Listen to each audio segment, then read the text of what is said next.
Dr. Cao Yuanzheng and Dr. Jin Keyu will also be sharing their views on China's economic reforms. I will now hand over to our moderator, Professor Kwa. Please.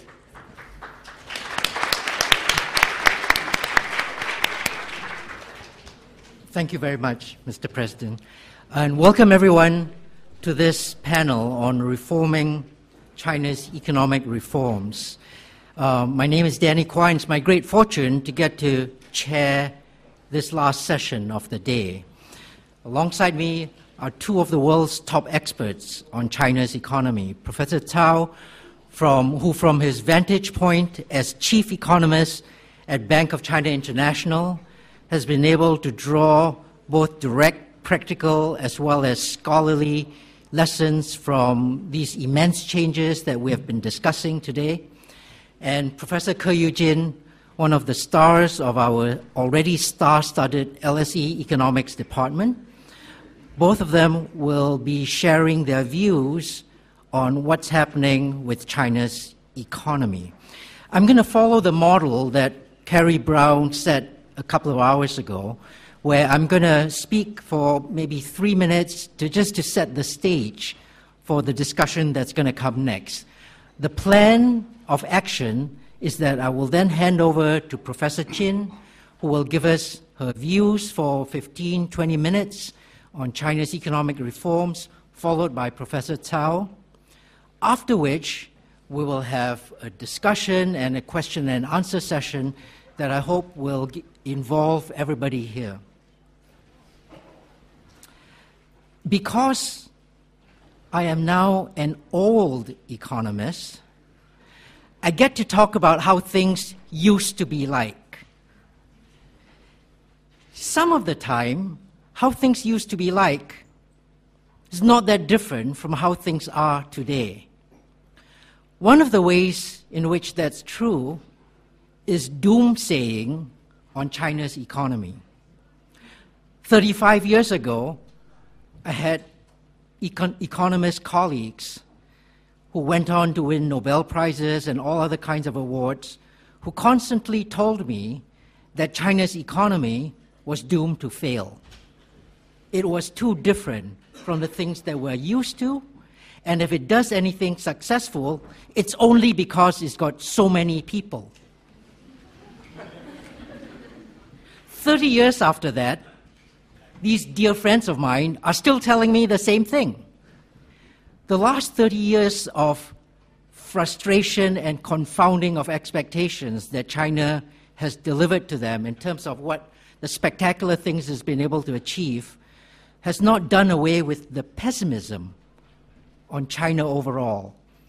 And the beginning of this year, the very first week, gave the critics even more fuel for their pessimism. Because if you cast your mind back to the beginning of this year, put to one side how expectations have been confounded, put to one side how China has engaged in the greatest poverty reduction program in all 7 million years of human history, put to one side how it used to have an average income less than 2% of the United States, today it's got more dollar billionaires than every economy out there. Put all that to one side. What happened at the beginning of this year? 3 things. And these 3 things keep coming back in popular commentary. The first of those is China's equity market. What's happening with the Shanghai stock market? What's happening with the Shenzhen stock market?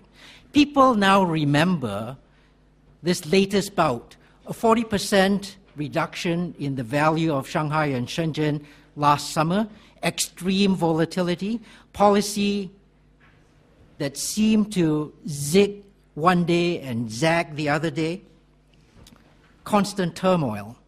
And then after a period of consultation following that, China's regulators putting in place a system of circuit breakers, which were meant to give pause to fluctuations in stock market, meant to calm markets down. But what happened with the circuit breaker system the beginning of this year? On the very first day, first trading day, the 4th of January, the circuit breakers kicked in very quickly, and by 1 p.m. in the afternoon, they had kicked in so much that the market had to be shut down. A mere 3 days after that, on Thursday, the 7th of January, Circuit breakers kicked in and shut down the market within 29 minutes of their opening. For those who want to look for the disaster scenario just about to happen, this was grist for the mill. This was just something that was emerging as they had been predicting for the last 30 years.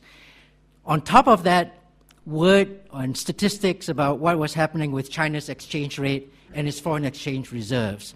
China's exchange rate, these pessimists point out, China's currency has devalued 6% against the US dollar in the course of trying to maintain the value, because obviously what was happening was a steep fall in market confidence on China's economy. In an attempt to keep this value, China had spent, so the story goes, $108 billion in its foreign exchange reserve to try and support that currency, and over the last year has expanded perhaps $500 billion of its foreign exchange reserves in a combination of capital flight and exchange rate support. This was point number 2 for the disaster scenario. And this, in people's views, was simply something that came on the tail end of similar contortions last summer, where August, even as the People's Bank was trying to explain that it was simply trying to make the RMB more market-oriented, world markets panicked and thought that China had embarked on a program of a steep devaluation and currency war. The final nail, the third nail in this coffin after these last 30 years, is China's real economy. Its growth rate is now, shock horror, only 6.9% over the last year. Never mind that such a growth rate would be the admiration and envy of any other economy in the world.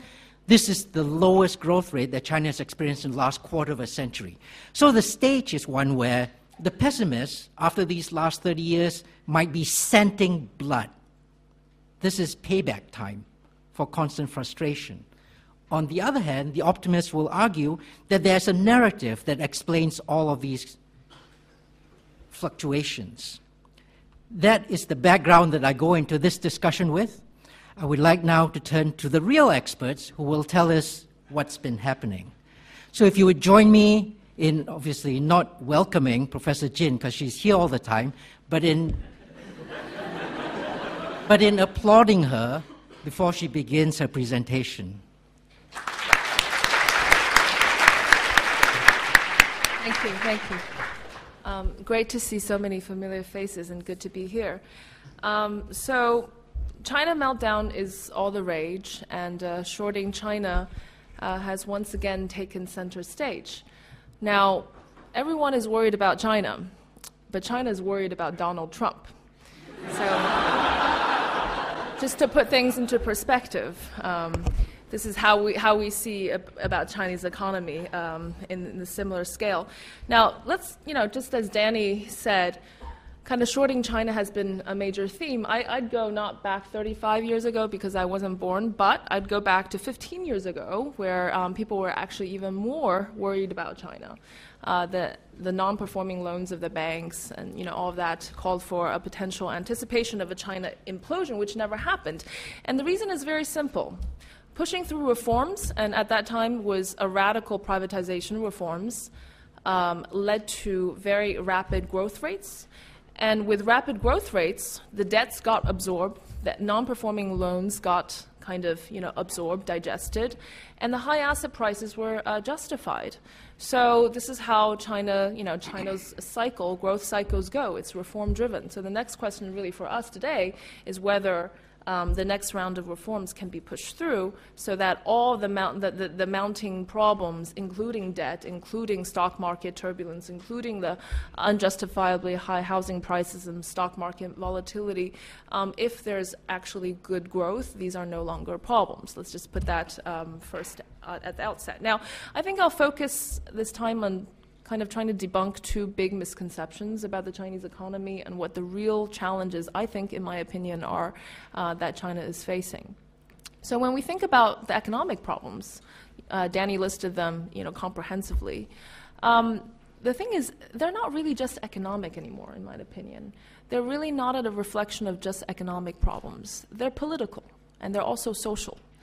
What's stopping economic reforms from being pushed through are exactly the lack of political reforms.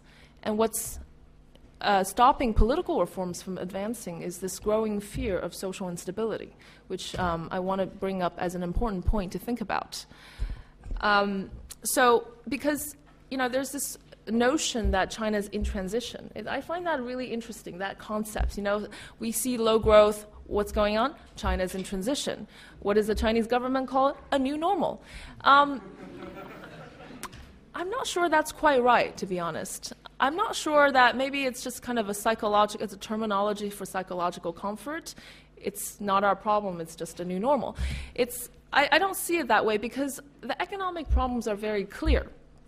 To some degree, and I might have some differing opinions here, the state is kind of choking the private sector. The state is also choking the household. Now, I'm a big fan of the Chinese state economy. The state capitalism, state economy directed has pushed China towards, lifted hundreds of millions of people out of poverty in a very, very relative short period of time. But the problem is that the low-hanging fruits of the, focusing just on the economics is now gone. Now to push through the next wave of growth, which is about efficiency, which is about innovation, relies on what? It relies on good institutions. Now that's the hard part. It's not just economics anymore, it's also politics. To give you a simple example, the household share, the household part of the economy is a very important part of the economy, and everywhere except in China.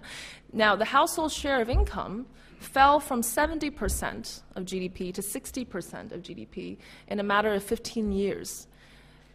To put it into perspective, in other advanced economies, the household share of income, or GDP, is about 80% and usually stays constant. So when GDP grows, 80% of that goes to households. In China, it's been declining, and that's because of an imbalance between the government, the corporate sector, and the household.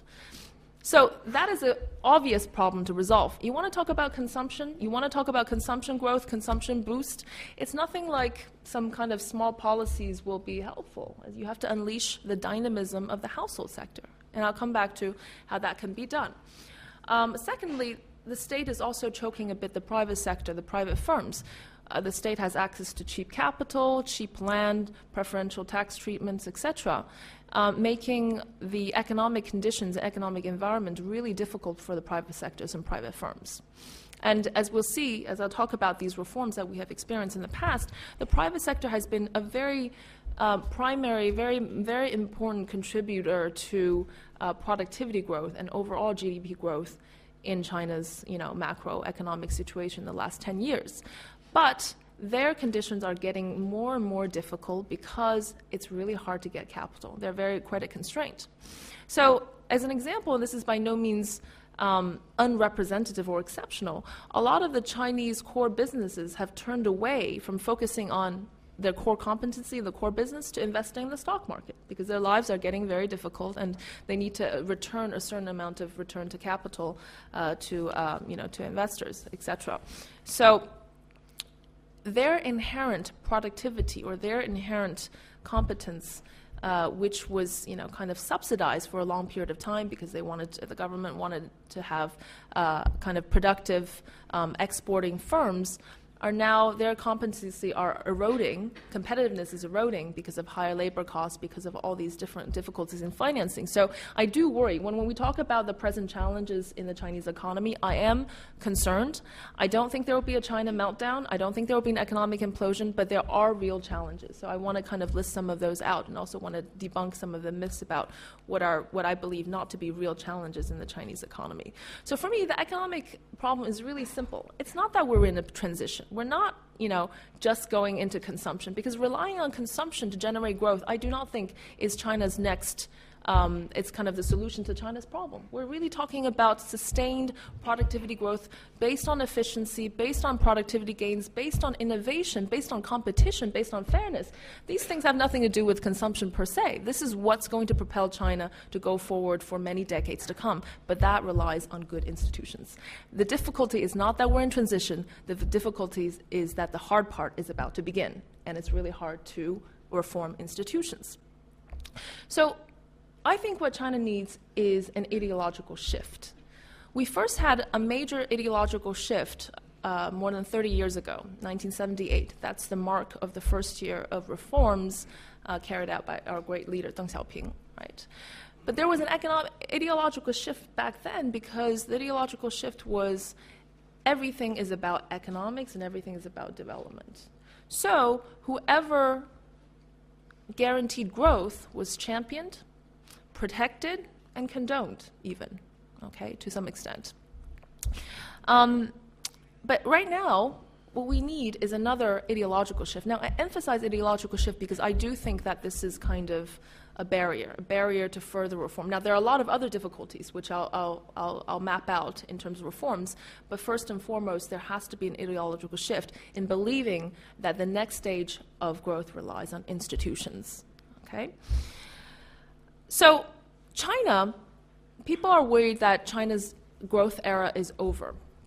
Now, if we look at China's growth experience since 1978, and if we plot out a graph of China's GDP per capita growth, what we will observe is that it hasn't always been a rosy picture. It hasn't always been, an above 10%. It's been cyclical. It's been going up, it's going down, going up, going down, at least 4 big cycles. So China's growth cycles are actually driven by reforms. 1978 was the mark of the first reforms, in particular agricultural reforms, in particular establishing special economic zones. But by the late 1980s, growth hit a low point because the benefits of this first wave of reform started to wear out, and also we had the Tiananmen event, so Tiananmen Square event, 1989, the GDP growth rate was as low as 2%, right? So what did the government do? Launch the second set of big reforms, which is privatization. Now, privatization was a very radical and important reforms. To give you an example, the share of employment that is absorbed by the state sector in non-primary sectors was around 52%. It fell to only 13% in a matter of a decade. Okay?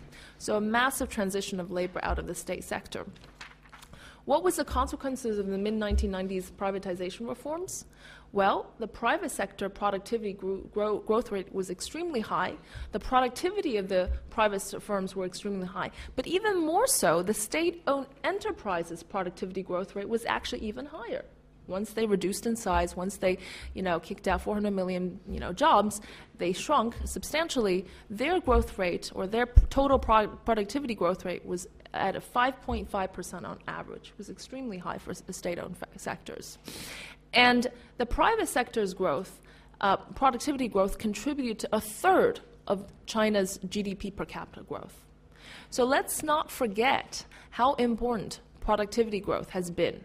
Okay, not capital accumulation. Well, that was important, but I want to make a distinction here, and I'll be a little bit more specific a little later on. But productivity growth has been essential and core part of China's GDP growth experience. And that has a lot to do not so much with what we traditionally think as productivity based on innovation and kind of the American-style productivity growth.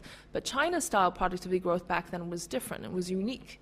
It was about reducing the misallocation of resources. What does that mean? Moving labor from very low productivity sectors and firms to really high productivity sectors and firms. So just reallocating existing resources from low productivity to high productivity areas contributed substantially to China's productivity growth. This is what we call structural transformation. Now that is quite unique to China because China started out being a very distorted economy. It started out from being a centrally planned economy.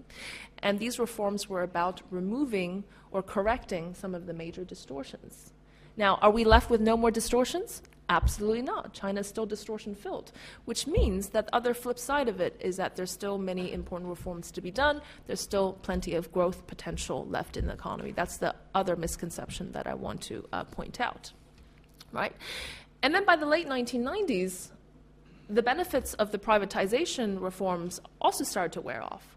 So around 1999, GDP per capita growth one year was only about 6.9%. Okay, it wasn't, after almost a decade of double-digit growth, it was actually quite low. That was also when the China, shorting China story was also all the rage. Then what happened? There was another reform, joining the WTO. 2001, joined the WTO, economic growth went back to double digits. So I highly encourage, for those who don't know this or who haven't done this, go to the, World Development Indicators, download the GDP per capita growth rate in China, and you see these 4 waves, 4 cycles. It hasn't always been a straight line of very fast growth, right? So what I want to emphasize here is that China's policy tool, a very important policy tool to stimulate growth, is really about reforms. It's very different from a lot of other emerging markets, a lot of other advanced economies that rely a lot on monetary policy, fiscal policy, expansionary policies in the standard way. And this is because of where China came from, being a distortion kind of ridden economy. But we need a new round of reforms, right? Everyone knows that. But it's also very important, not just because there are problems in China's economy, but because the reform can generate positive growth that can, again, solve some of our present problems, right? But what's the difficulty about reforms today? Again, it's not just an economic problem anymore. I think to fundamentally push through the next round of reforms, there has to be some major changes, fundamental changes in the political structure, because there's so many layers of bureaucracy, so much vested interests that block key reforms from pushing through. Today, there are winners and losers. The stakes are much higher than the first round of reforms. Vested interests will come out and block the reforms because they don't want to be eliminated, right? To give you an example of also the conflict of interest and also the misalignment of interest that is stopping China's reform from carrying through, is simply the following example. Now, maybe we have people who would disagree, but who is in charge? One of the most important reforms is state-owned enterprise reforms, breaking down state-owned monopolies, in my opinion, because we have already seen in the first privatization reforms, unleashing the private sector really contributed a lot to China's dynamism, economic dynamism, because the private sector can flourish. We need to do more of that, right? But so who's in charge of breaking down state-owned enterprises? An entity called SASAC. Now, they are in charge of SOEs in general. Their power derives on the power of SOEs. So you're asking them to basically eliminate their own existence, right? There's no conflict of interest right there, is there?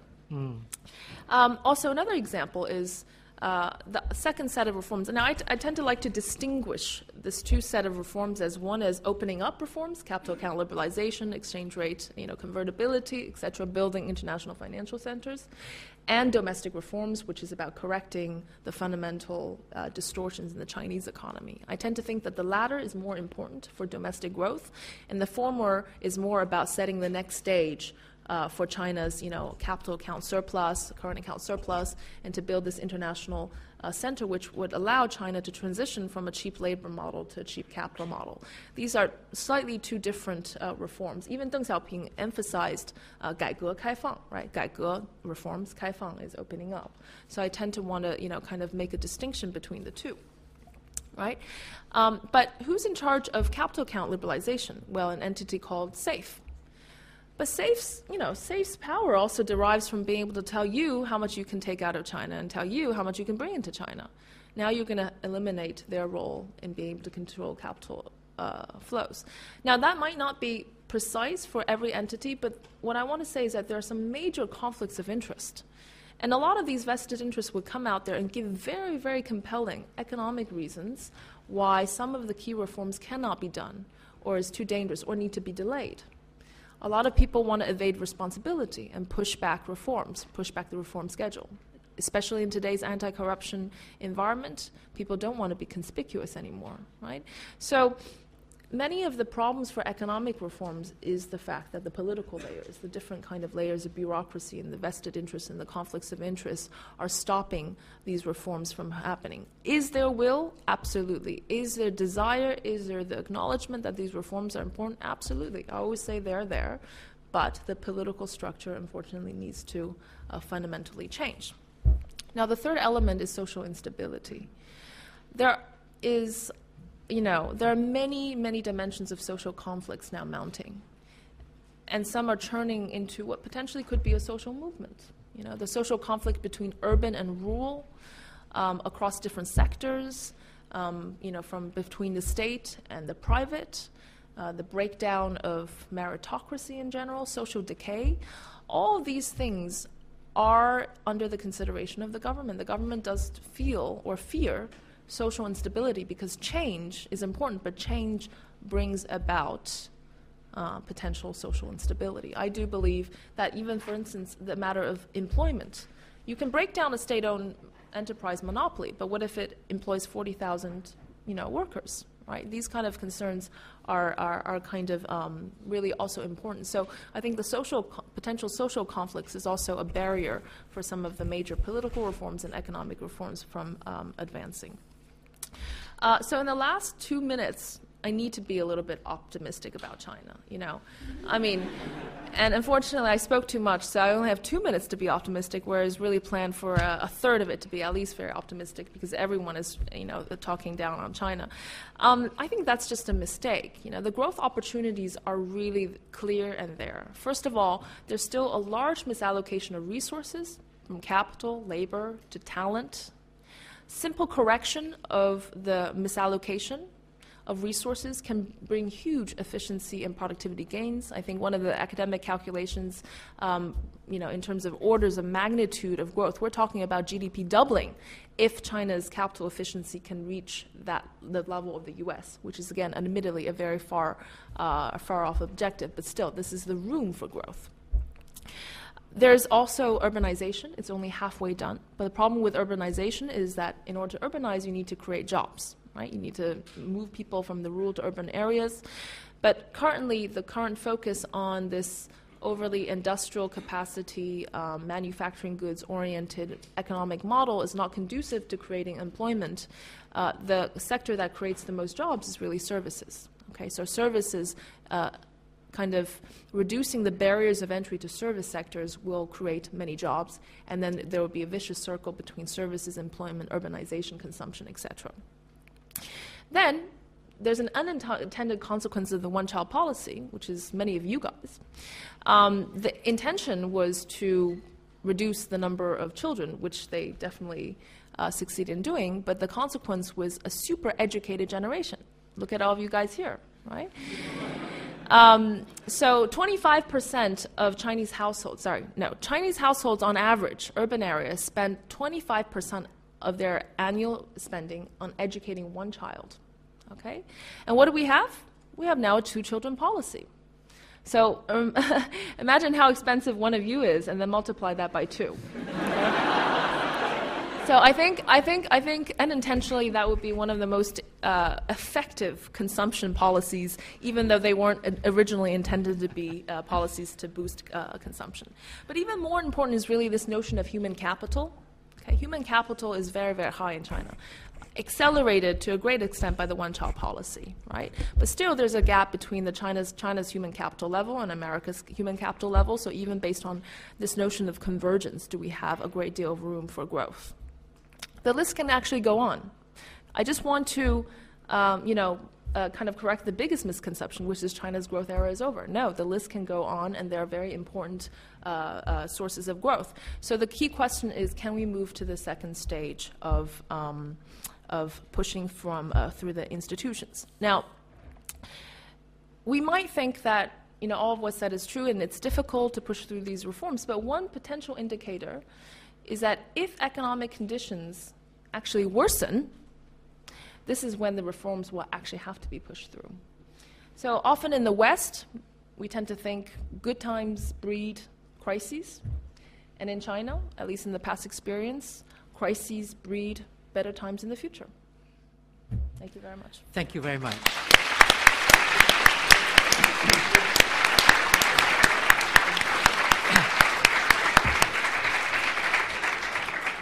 Thank you, Ke. The cold, hard look at some of the problems, and then well-founded optimism at the end. I would like to turn now to the second panelist. If I could invite you to join me in welcoming an old friend to London and to the forum, Professor Cao.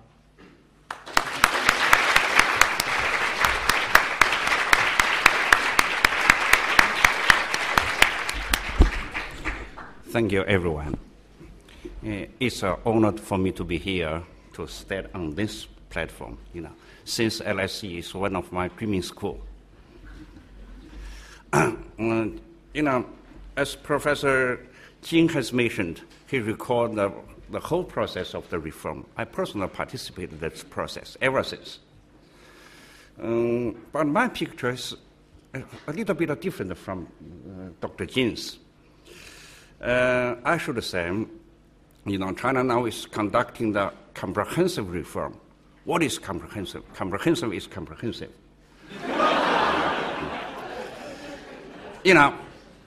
According to the reform plan introduced by the party's third plenary session of the 18th Congress, this program related, the items over 360. It will be accomplished within the 5 years in the year 2020. So, too comprehensive. Here, I just, since the time is quite short, I just mentioned several very important things. I will give you a picture about what is the reform. 3 things. Why they conduct reform now, comprehensively. Number 2, what is the comprehensive means? Number 3, what are you going to do this year to start the reform? So, so the first question, why they introduce reform now comprehensively? Everyone knows now China's macroeconomic performance is going down. It is similar like some Asian countries after a periodical high growth rate. Then, since the structure changing, the performance is going down, and say goodbye for double-digit growth. China is in a similar experience like the Japan after 70s and South Korea after 90s. We said goodbye for the double-digit, and the growth rate is falling down to last year 6.9%, which is the lowest last 25 years. So someone said, because of the structure changing, China said goodbye for the double-digit growth rate, and it is similar like Japan and South Korea. Yes, maybe. But if you carefully study, if you compare these 2 countries with China, you can see it is different. At that time, Japan and South Korea, their urbanization, as Dr. Jin has mentioned, is over 70. But till now, China 54. That means urbanization rate is quite small, quite low. There's still room or potential for growth. Why the growth is going down? Only one answer, that is the system is wrong, cannot support the growth. The potential is not mobilized. So that's why they need reform. Urbanization is a comprehensive thing. It's not related only with the economic field, but also as politically, socially, cultural, and environmental issues. So that's why they introduced the new round reform, they said 5 in 1. Political, economically, cultural, social, and environment, and the +2. One is the defense force, the other is the party's construction. So we said 7 items related with each other. They try to set up a new system, and an aim compared with the reform 38 years ago in 1978. At that time, as Dr. Jin has mentioned, we said, now only one focus, that is economic development. But now we said, the focus is a little bit changed. We have to build a modern nation to set up, good governance. We have to have a good capability for governance, and we have to have a good governance system. That is the aim. So that's why they introduced 5 in 1 +2 reform. And over 360 items related with each other, and will be accomplished within the next 5 years. So it is so comprehensive. Number two, for the economic field, what is the comprehensive means? What doctrines, what principles they follow? To my personal understanding, there are 4 principles which are very important. Number one, they said, if there is a conflict between the market and the government, who is the decisive force? Market. This is the first time they said market is the decisive force to determine the economic movement activities. And I think this is very important. That is now experienced after 35 years reform. For the first time, they announced like this.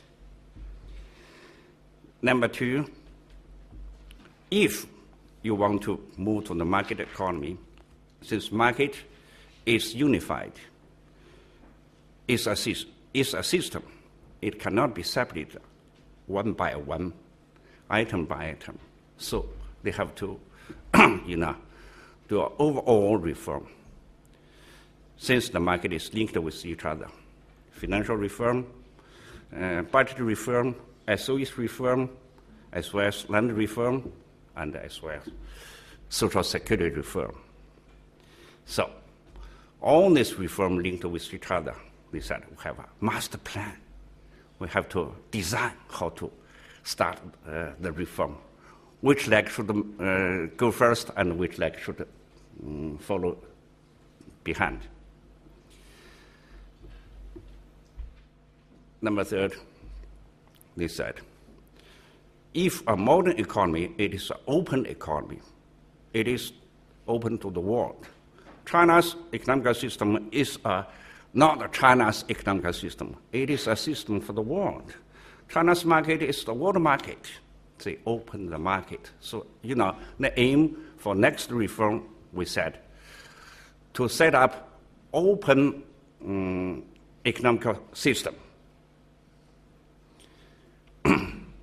Number 4, since market economy is what we call the legal economy,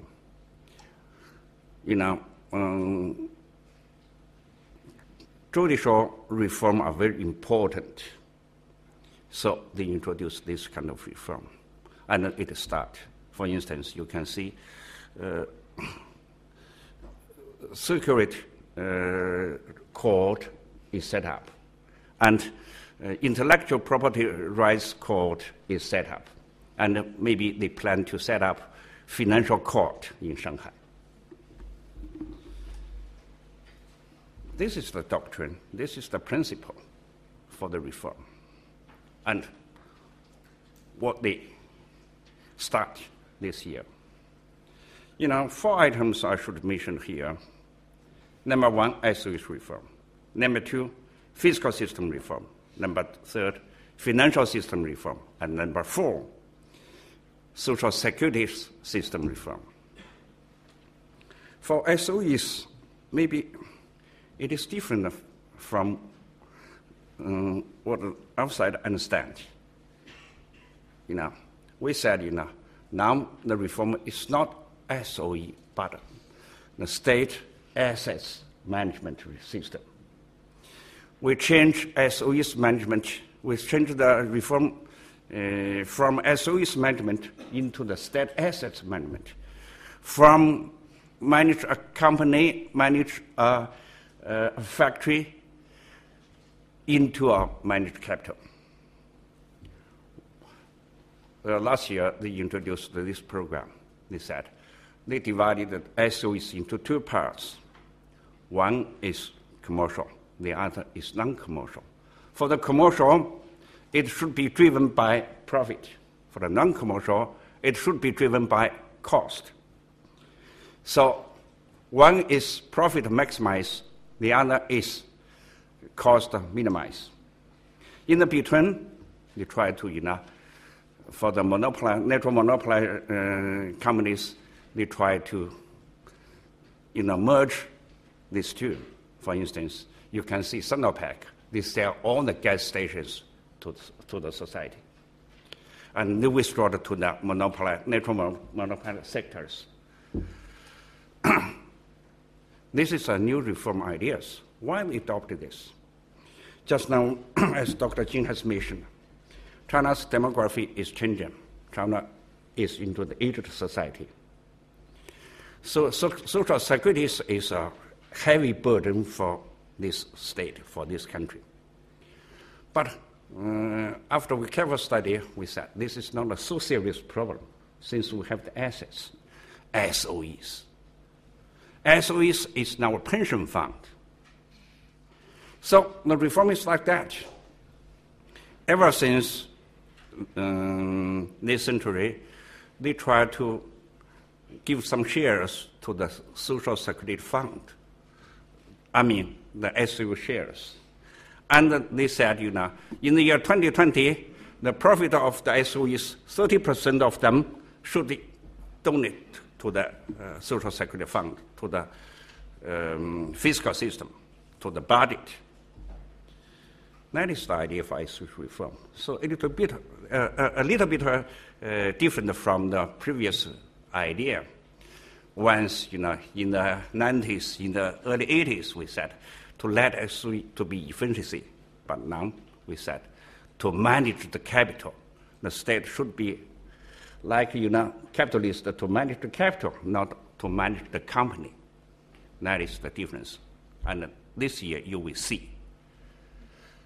Number two, fiscal system reform. China is a large country with 1.3 billion people. So it is a very Chinese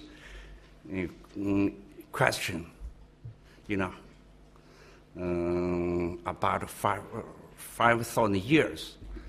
How to deal with the relationship between the local and the central.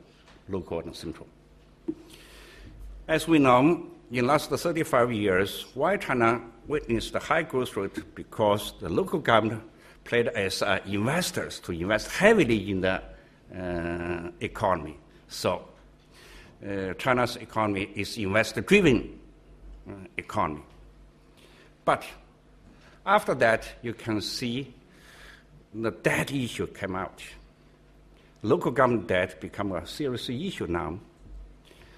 Local government debt is not a financial issue, it is a fiscal issue. We have to rectify to see whose responsibility to what.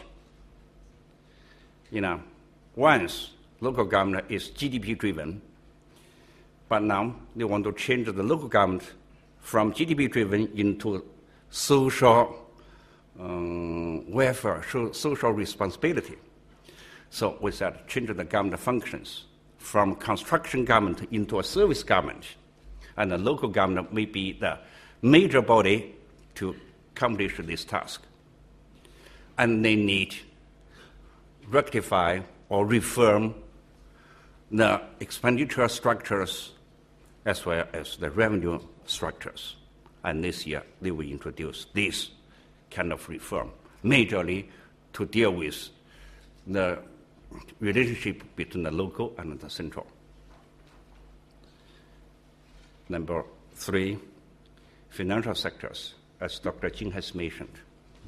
We have the clear aim of the financial sectors. Three aims. Number one, liberalization of the interest rate. Number two, free the exchange rate. And number third, let renminbi full convertible. And we have adopted experiment. You can see Shanghai Free Economic Zone experiment. Shanghai, although China has many free economic zones, but Shanghai is very special. Shanghai is the financial center of China. It is the center of the renminbi. That's why Shanghai Free Economic Zones experiment is related to the financial system reform. All experiment, towards the capital account opening and the renminbi convertibility. if you accomplish this aim, you have to liberalize the interest rate. So last year, all the interest rates are liberalized. And after that, since interest rate is the rate of the exchange rate, you have to free exchange rate. And we can see just now, as Professor has mentioned, renminbi exchange rate now fluctuate. But here I should say something about that. To now understanding, now renminbi is not devalued, but because US dollars is appreciated very much.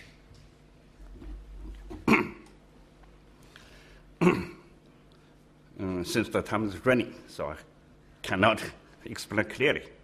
But last issue, Social Security Network reform. As Dr. Jing has mentioned, since China is going to the Asian society, Social Security Network has become a very important issue for this society. It is related to stability of the society. So they need to rebuild or reform the system. You can see last 2 years there are many measures has been conducted.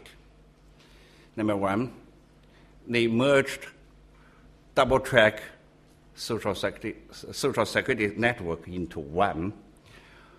All the public servant, no matter you are cadres or teachers or doctors in the public service sectors, you have to donate your pension, your social securities to the social security fund, equalize other people in the society, for instance, the workers in the factories.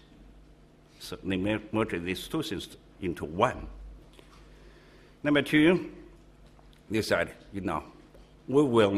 this social security network will cover every member of this society, no matter who they are. So they enlarged the social security network to the countryside. And now they still have some difficulties, but they try to accomplish. That is, China now still have 17 million disadvantaged people, poor people. They said within 5 years, they will eliminate this. And what they can do by social security network. The government will expand more to these sectors. So these kind of 4 reforms are introduced in this year, and we can see the result. At last, I should say. I personally participated ever since. Once I worked in the State Commission for Economic System Reform for 14 years. But this commission is eliminated in the year 1998. So I lost my job and have to work in the Bank of China to be a chief economist.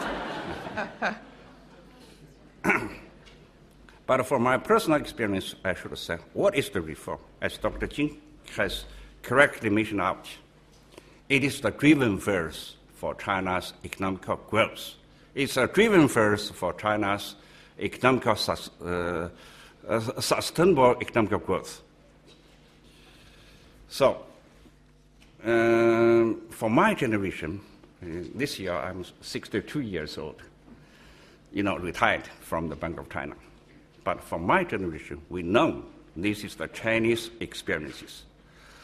In Chinese word, we said, 合一解忧，唯有改革. I don't know how to translate it into English. If you have some worry, only reform, because reform can eliminate your worry, and I think that is the hope of China. That is the, China's sustainable growth now become a world issue. Only the reform can make China's prosperity, and that is the good news for the whole world. Thank you.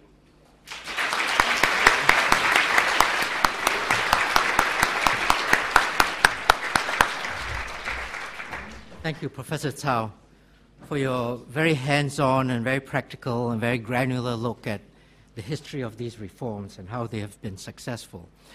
I would like now to open the discussion to the floor. I propose, in the interest of time, taking 3 or 4 questions for the panel to discuss on economic reforms or China's economy generally. So if we may begin, please wait for the microphone to get to you and then ask your question. So the gentleman over here first.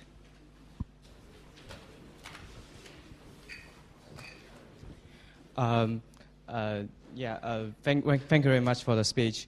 I just want to ask Professor Cao about the private debt in China. According to the official statistics, there are about the government debt is about 40% of GDP. It's very low in compared to many other countries. Like for Japan, they have 200%. But the Chinese private debt is about 2 times of the GDP. According to the Financial Times, it's about 15万亿. I don't know. Oh, sorry. Sorry. I don't know how to spell in English. It's quite a large number. So, it's almost 2 times of the GDP in China.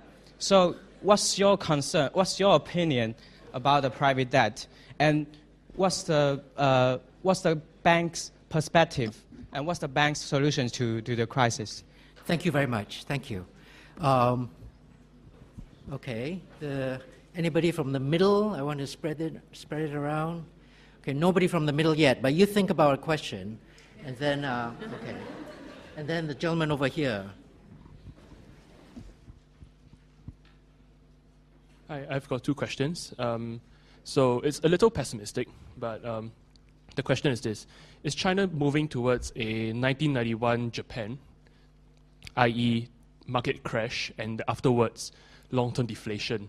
Because there are certain parallels, such as an overvalued market with a slowing economy, along with the fact that there's also an aging population. So, in other words, fundamental issues working against long-term recovery. And another question, which is, should China protect its currency, especially in light of sorrows and people targeting the currency? The idea is that should the country actually shore up currency to actually protect it? Okay, thank you very much. One more question before I turn to the panel. First of all, how do you believe the government should tackle the opposition to future reforms that you mentioned, i.e. to reassure the public and to appease political opposition? And secondly, should the reforms promote another cycle, or what would you recommend to promote steady, sustainable growth rather than just an increase and then we see a decrease again? Okay, thank you very much. Okay, I'd like now to turn to the panel. Perhaps I can begin with Professor Cao on private debt. Okay. Yes, this is a good question. What is China? China is a developing country. Developing country needs capital, so they have no capital. That is, I think, I just teach you, for the economic of development. How to raise the capital? If they do not have the capital themselves, they borrow. So that is the common phenomenon for the developing countries, the debt issue. That is the private debt. 4 years ago, we carefully studied this issue. I have a book about the balance sheet of the China's national balance sheet. We checked the 4 balance sheets: state, financial institutions, enterprises, and then the household. I should say 2 risks. Number one, what is you said, private debt, especially for the enterprises, no matter SOEs or private enterprises. The debt ratio is quite high. So, now China is over capacity. They will reduce the capacity. And the worry is that whether during the reducing the capacity, production capacity, there is a deleverage, and it makes things worse. So that's the issue. Now they try their best to maintain the leverage, but they cut down the overcapacities. This is their scenario. Another thing, another risk is the local government debt, just I mentioned. So this is what we call financial risk. So you can see after in the reform program, they said two aims. One is growth rate. For the macroeconomic controls, they said two things. Number one, full employment. Number two, to avoid systematic or regional financial risks. That is one of the macroeconomic control management aim, which introduced last year, and this year still maintain this aim. Thank you very much.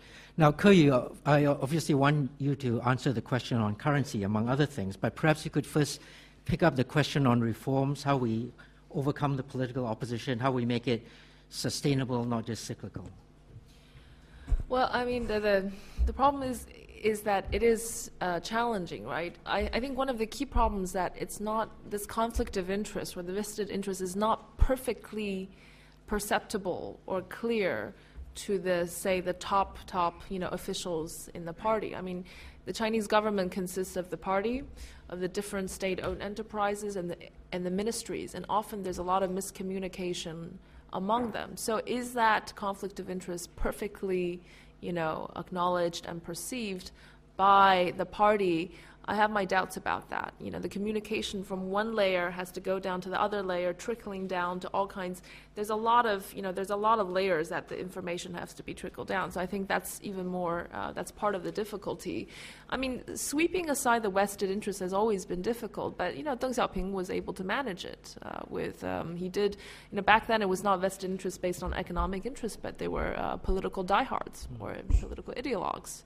So it has been done before, and I believe that somehow when conditions push China towards reform, as Dr. Cao was mentioning, that it will just naturally happen anyways. But it is a difficult problem. For sustainable economic growth, again, I want to emphasize this whole notion that China is going to boost the consumption. That's not necessarily a sustainable growth model. We see in the data that the countries that grow the fastest are the ones with the highest savings rates. And so for me, it's about innovation, it's about efficiency, it's about productivity growth, it's about fair competition. All of that again relies on institutions, good institutions, right? Excellent. So that's the second and more difficult phase in which China has to enter. Excellent. Now, I want the two of you to speak to the last set of issues, but perhaps I could begin with Ke Yu on whether China should be even more setting aside foreign exchange reserves to, as he said, defend its currency. Well, I think the part of the difficulty is to, again, this is an ideological, potentially just a mental shift, which is to deal with volatility. Natural volatility, natural business cycles. Now, when people say Chinese government manipulate the GDP numbers, I don't think they're actually right about that. Since 2009, the macro numbers have been pretty good, but you tend to see that the government smoothes out the business cycles. Kind of just smooth things out because they're really afraid of volatility. But this is just the fact of life when you're a market economy. Same thing when you open up capital markets, exchange rate volatility, all kinds of capital flows in and out. It's just part of life. And in fact, what we're observing today in the international arena, because countries are more globally integrated over time, all these countries are subject to what's so-called the global cycle. Massive inflows and capital, inflows and retrenchments, even when you don't want it. When you don't want it, capital comes in, you have a huge, leverage, huge credit bubble, huge asset price bubble, and then it goes out. This is something that's happening to all the countries that are open. Now, that I think fundamentally will become a problem because we're going to see more volatility and potential crises just because of the fact that the global arena has changed. This is where it calls for macroprudential policies, somewhat of a capital controls. This is all very much kind of, work in progress.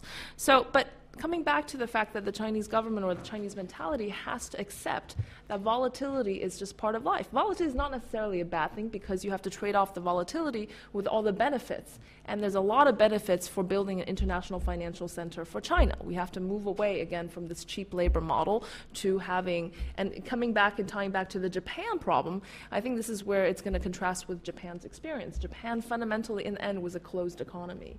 And so it's about accepting the volatility, but it's also about, do you have a strong enough financial sector and a banking sector to absorb the shocks? That, to me, is the fundamental question. So I do not believe that controlling even more and more is the answer.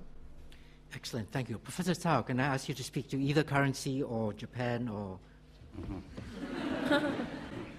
For Japan, just now, I have said, China is not Japan since the urbanization is quite low. We still have, the room for urbanization. We calculated every year maybe the urbanization rate will enhance 1 to 1.5%. If reach to the Japanese urbanization rate 70%, there are still 15 years. That is sustainable growth. Number two, for the renminbi exchange rate, I want to mention three things. For a currency, its value depends on productivity. This is the law or effective of the Samuelson-Balassa effect. If the productivity is enhanced, then the currency will be, appreciated. In last 35 years, China, as Dr. Jin has mentioned, allocated resources from low productivity area into a industry high productive area. That's why renminbi appreciated. Now, of course, structure changing, service sector become a major sector, so the productivity compared with before is quite, is declining. However, still enhanced, still going up.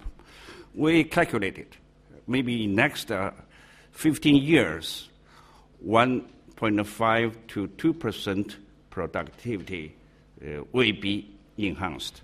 That's why renminbi has no room for long-term devalue. Number two, last year, renminbi joined SDR. For SDR, that means renminbi become an international currency. It should have its valuation. Before, renminbi do not have value. They just packed with the US dollars. So US dollars going up, then renminbi appreciated. US dollar going down, renminbi devalued. Now, they changed the echo from US dollar into a basket. You can see last December, PBOC announced this basket. So now you can see the phenomenon. Now renminbi depreciated against the US dollar, but appreciation, against other currencies. So only one explanation, US dollar is too much appreciated. So every money, every currency against the US dollar depreciated, among which renminbi, depreciated less than other currencies.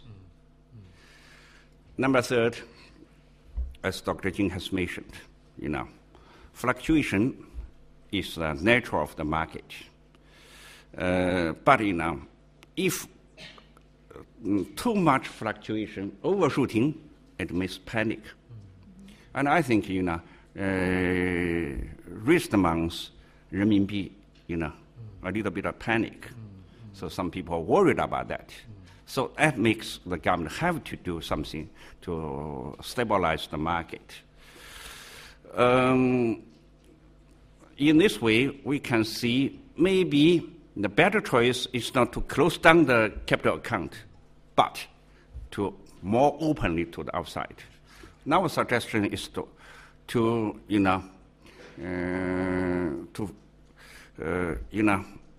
to develop the fixed market, for instance, to issue a lot of government bonds to provide renminbi assets to everyone. If the return is good, so maybe people won't hold it, then renminbi exchange rate will be maintained. Thank you very much. Thank you. Now, if we do this quickly, we can try and get in as many questions as possible. So first, Yishuan over here. No, sorry, woman behind. Hi, thanks very much for the speech. I have two short questions. So the first one is, it's kind of consensus view that this gradual muddling through reform would work for China. And what's, in your view, the disruptive risk? So what would be the unexpected risk that could break this scenario?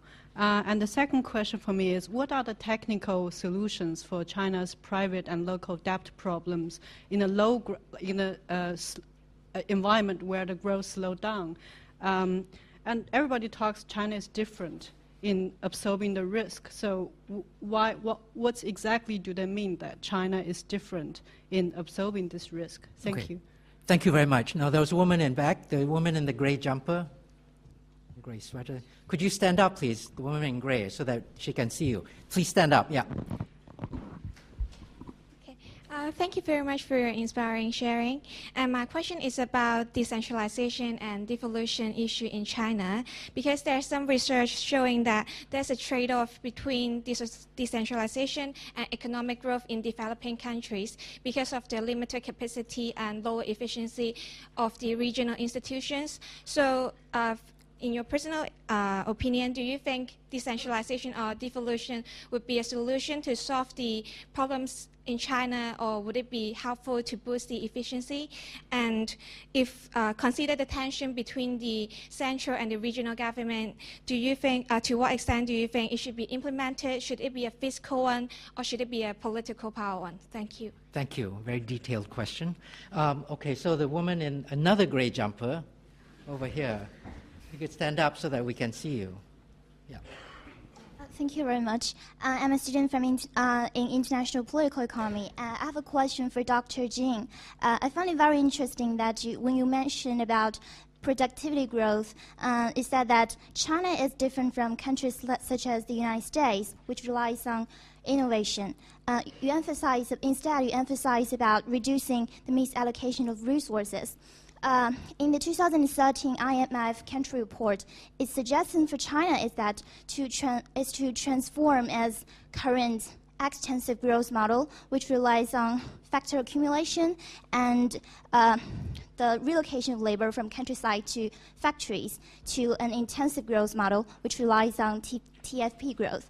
But TFP, a big subsection of TFP is technological progress. So I want you to comment more on the comparative. What do you think is the comparative? Why the correcting distortion is comparatively more important for China compared to technological innovation? Okay. Thank you very much. Thank you.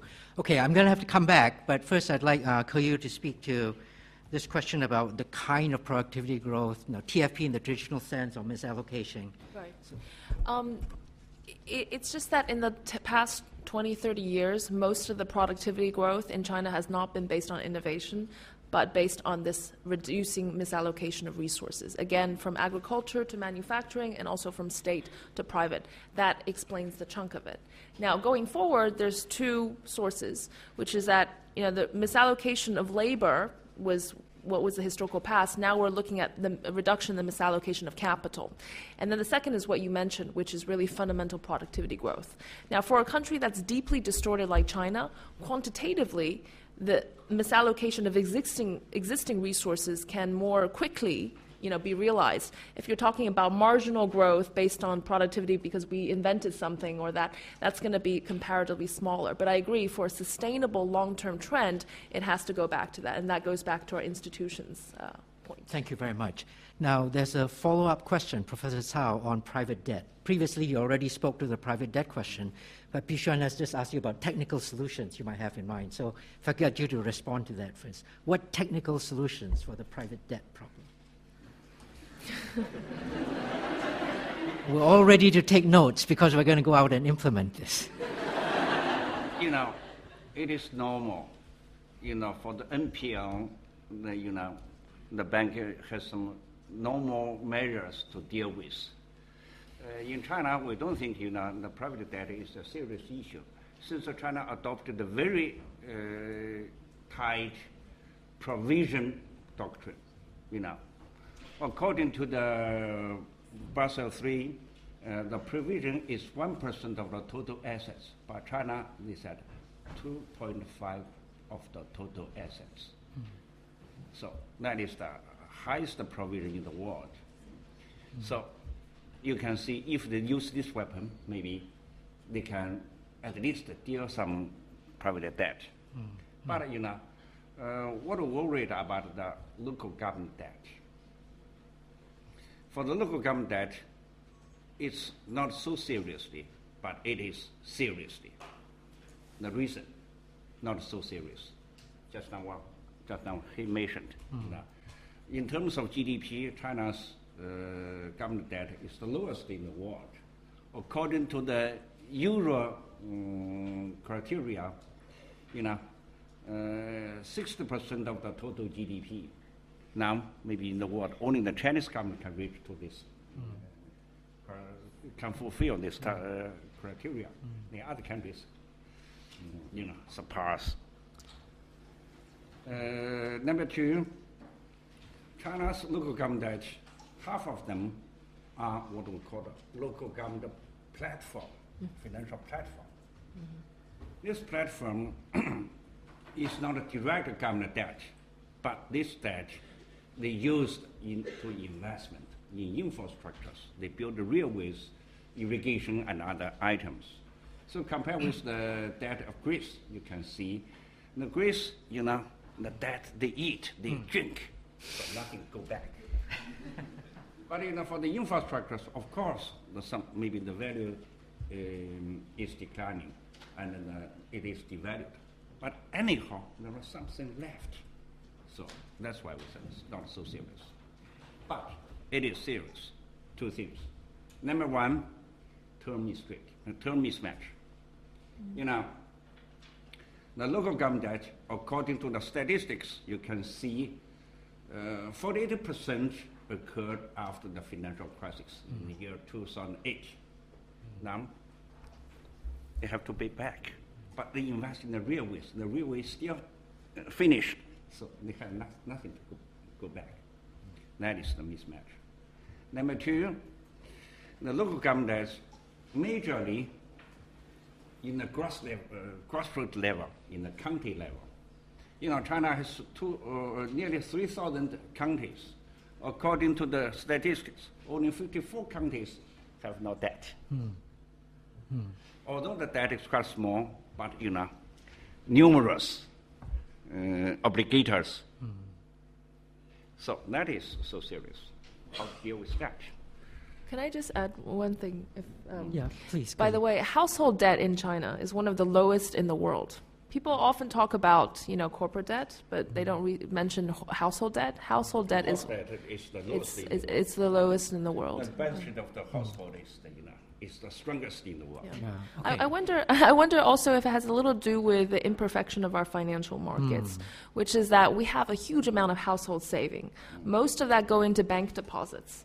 And without a very complete financial system, the intermediate, this household saving gets transformed somehow into debt. And this is also... we need to develop the capital market. Exactly. That's the answer to the implementation. We're trying our best to change the indirect financial structure into direct financial structures. Excellent. Now, the person who's got the time is staring daggers at me, and I need to close this. But if I would like to close in the following way. There are a number of questions outstanding. I would like to fold them into a survey that I'm going to take on my panelists here. And you are only allowed to say two things. You can't give me an explanation. I just want to, No, okay, here are the two things. Here are the two things. So there was a question there about decentralization, all the other stuff. I'm going to fold that into what do you consider the two largest unexpected, unknown, disruptive risks out there that we should be thinking about, but that for which we don't have very much thought yet. You don't have to explain, just tell me two things. So can I begin with Ke Yu? Okay, can I start with one? Social instability. Social instability, excellent. One is good. That's a huge, huge one. Professor Cao, you can name just one if you like. Mm-hmm. You know, to eliminate overcapacity is a task, but if during this process there is a simultaneous deleverage, it's a disaster.